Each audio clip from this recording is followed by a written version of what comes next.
ঈদ মানে আনন্দ, ঈদ মানে খুশি। তবে তা যদি হয় ঈদুল ফিতর, তাহলে তো আর কথাই নেই। এই আনন্দ আরো বহুগুণ বেড়ে যায়। কারণ দীর্ঘ ১ মাস ত্যাগ, সংযম আর সিয়াম সাধনার পর পবিত্র ঈদুল ফিতর মুসলমানদের জন্য এক পশলা খুশির বৃষ্টি বয়ে আনে। আসসালামু আলাইকুম, আমি শান্তা ইসলাম বলছি ব্যস্ত নগরী ঢাকা থেকে। কাছে দূরে দেশ এবং দেশের বাইরে যে যেখান থেকে দেখছেন, আশা করি মহান আল্লাহর রহমতে সবাই ভালো আছেন। আলহামদুলিল্লাহ, আমরাও ভালো আছি। আমাদের ঈদ আনন্দের শুরু হয়েছিল ঢাকা থেকে বরিশালের উদ্দেশ্যে রওনা দেওয়ার মধ্য দিয়ে। এরপর বিভিন্ন আত্মীয় স্বজনের বাড়িতে সাধ্যমতো ঈদ বাজার দিয়ে এসেছি, আলহামদুলিল্লাহ। আর এটা আমাদের ঈদ উৎসবের একটা অংশ। ঈদের খুশির প্রায় অর্ধেকটাই থাকে চাঁদ রাতকে ঘিরে। আকাশে ঈদের চাঁদ দেখার সাথে সাথে শুরু হয়ে যায় দুহাত ভরে মেহেদি দেওয়ার উৎসব। ছোট বড় প্রায় সকলেই মেহেদির রঙে রাঙিয়ে নেয় নিজেদের নতুন নতুন স্বপ্ন। আর তার সাথে মেয়েদের ক্ষেত্রে যোগ হয় একটু আধটু রূপচর্চা। আর ঘরের মা বউয়েরা চাঁদ রাতেই ঈদের দিনের বিভিন্ন রান্নার টুকিটাকি প্রস্তুতি নিয়ে থাকে। তবে ছেলেদের ক্ষেত্রে চাঁদ রাতের উদযাপনটা একটু ভিন্ন ধরনের হয়। মেহেদির রং নয়, বরং নানা রঙের আতশবাজির ঝলকানিতে তারা আনন্দ খুঁজে পায়। এটা ছিল ঈদের দিন সকালের ভিডিও।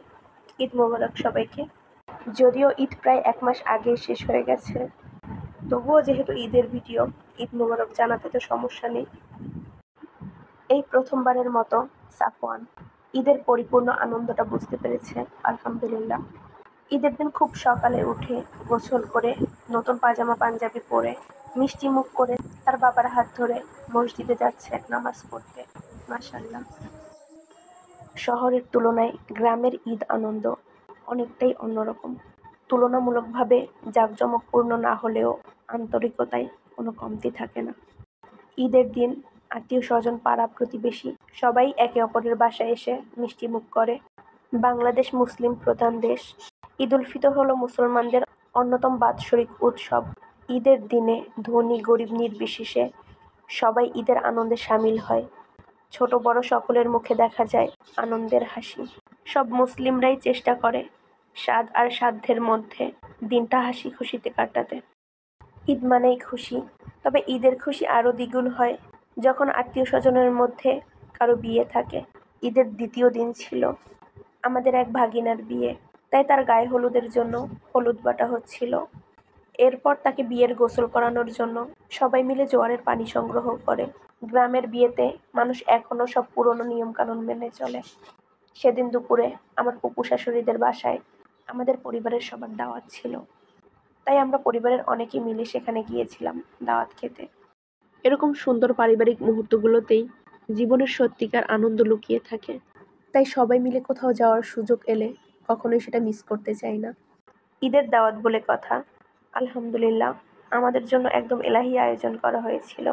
খাবারের মেনু যাই হোক না কেন, আন্তরিকতা খাবারের স্বাদকে হাজার গুণে বাড়িয়ে দেয়। এতক্ষণ পর্যন্ত ধৈর্য ধরে যারা ভিডিওটি দেখছেন, প্লিজ একটি লাইক দিয়ে পুরো ভিডিও জুড়ে সাথে থাকবেন।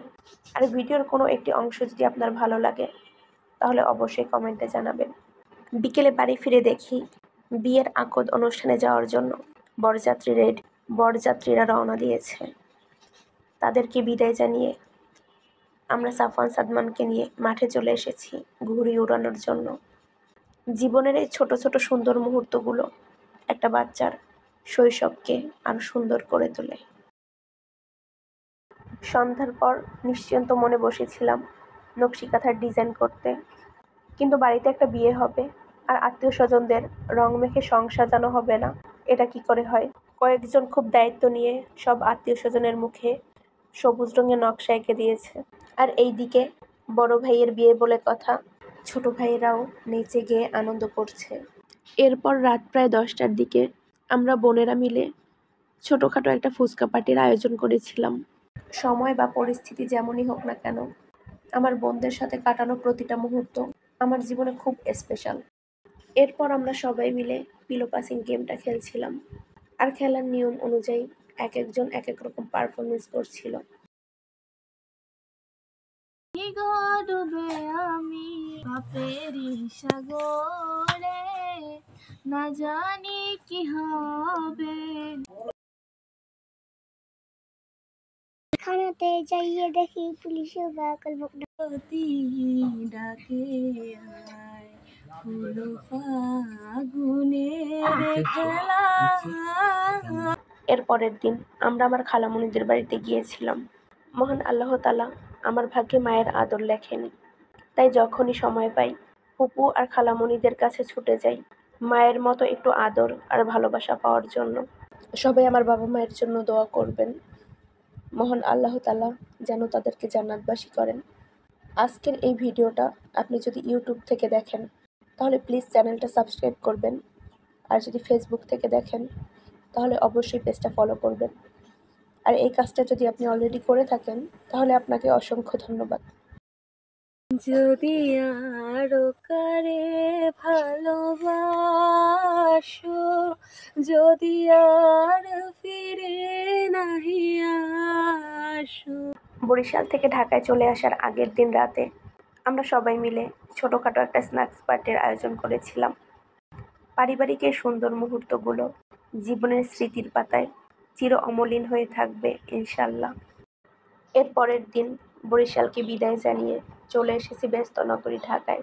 সূর্যের বিদায়ী মুহূর্তে আপনাদের থেকে বিদায় নিয়ে নিচ্ছি। আল্লাহ হাফেজ।